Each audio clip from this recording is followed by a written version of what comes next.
The Honourable Michael Woodhouse. Mr Speaker, what was interesting about Amy Adams' speech was that the most animated Labor have been all week was when she described them as grumpy.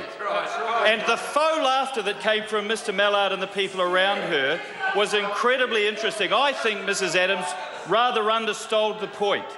In fact, calling Labor grumpy now is a bit like calling Donald Trump a little bit right-wing. They are absolutely grumpy, and why?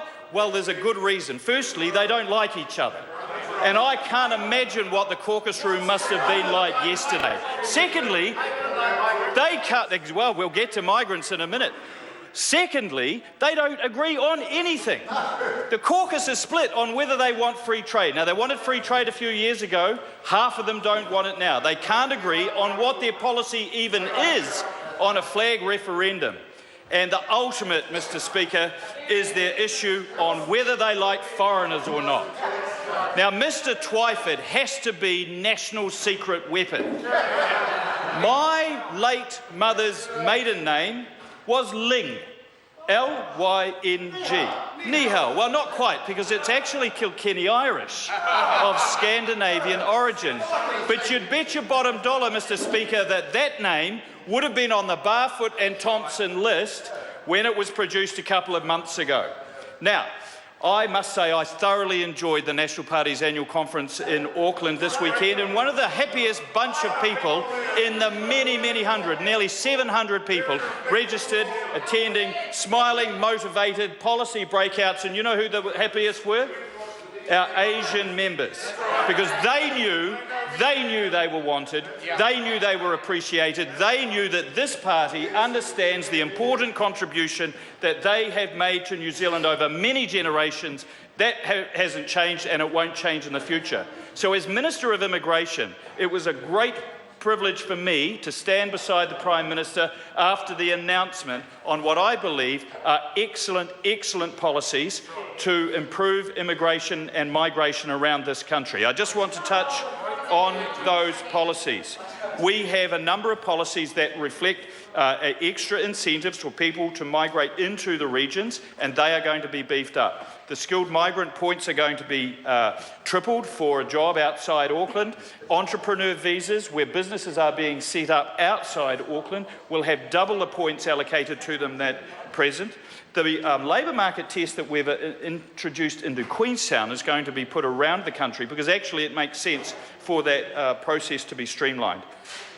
And above all, I think the one that certainly got my colleagues most excited in the South Island was the growing number of temporary migrants who have been here for a long time who actually presently have no pathway to residence. And across the island, almost all of my colleagues have been advocating for our farm workers, freezing workers, aged care workers who are making fantastic contributions to that growing economy, and indeed through that creating more jobs for New Zealanders. And we think that that needs some kind of recognition and acknowledgement. And if they've been there for 5 years or more, 5 successive years, and they're prepared to continue to keep their roots in those regions after residency is granted, we say why not? We say what a fantastic contribution they've made. Now, Labor's one thing that they could say about those policies was that they had the same policy. Well, I can tell you they are so confused about immigration policy, they don't know the difference between net migration and immigration. Their policy last year did have that, I'll grant them that, but it also had that they were going to smooth out the positive net migration. Who's causing that net migration? Backpackers into Queenstown and students into PTEs in Auckland. It had nothing to do with the people we really need. So what will they do in response to growing working holiday makers? Stop skilled migrants coming in, because they weren't going to rule out refugees and they weren't going to rule out the Pacific quota.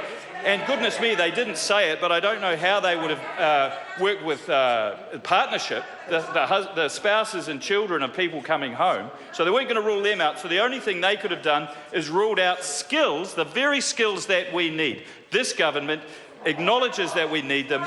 We need them in the regions, and I think we've announced a tremendous policy that has been, among other people, supported emphatically by Mr Nash. I think he's a very wise man.